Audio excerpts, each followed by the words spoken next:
Hello বন্ধুরা, সবাই কেমন আছো? আজ আমি বানাচ্ছি বাঁধাকপির চপ। চলো রেসিপিটি দেখা যাক। প্রথমে একটা অর্ধেক বাঁধাকপি নিয়ে নিয়েছি। এবার একে একে পাতাগুলো খুলে নেব। ঠিক এরকমভাবে খুলে নিতে হবে। পুরো এক থালা হয়ে গেছে। এবার কড়াই বসিয়ে জল দিয়ে পাতাগুলো 2 মিনিট সিদ্ধ করে নেব। সিদ্ধ হয়ে গেছে, এবার তুলে নেব। ঠিক এরকমভাবে সিদ্ধ করে নেবে।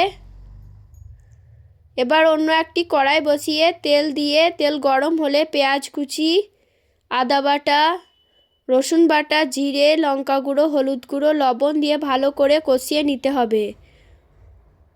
আগে থেকে সিদ্ধ করা আলু সিদ্ধটা দিয়ে দেবো।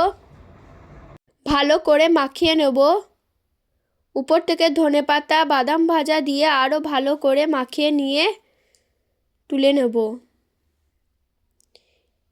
এবার একটি সিদ্ধ করা বাঁধাকপির পাতা নিয়ে ঠিক এরকমভাবে মধ্যেখানে দিয়ে দেবো। ঠিক এরকমভাবে ভাজ করে নিতে হবে। ঠিক আমি যেরকমভাবে দেখাচ্ছি ঠিক ওই রকমভাবে ভাজ করে নেব। সবগুলো ঠিক একই রকমভাবে করে নেব। কড়া হয়ে গেছে, এবার ভেজে নেব। গ্যাস জ্বালিয়ে কড়াই বসিয়ে তেল দিয়ে দেবো। আগে থেকে বেসন ফাটিয়ে রেখেছিলাম। এবার একে একে বেসনে দিয়ে তেলে ছেড়ে দেবো। ঠিক যেরকমভাবে চপ করি ঠিক ওই রকম মতোই। এবার উল্টে পাল্টে লাল লাল করে ভেজে নেব।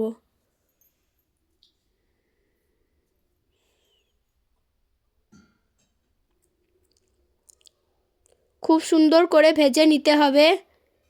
ভাজা হয়ে গেছে, এবার তুলে নেব। সবগুলো ঠিক এরকমভাবেই ভেজে নেব। খুব সুন্দর মুচমুচে হয়েছে। চলো ভেঙে দেখাই। খুব সুন্দর হয়েছে। তোমরা একবার এরকমভাবে বানিয়ে দেখতে পারো। খেতে খুব সুন্দর হয়েছে। দেখা হচ্ছে নতুন কোনো ভিডিওর সাথে। ভিডিওটি ভালো লাগলে লাইক, কমেন্ট, শেয়ার করে দেবে। ভালো থাকবে, বাই।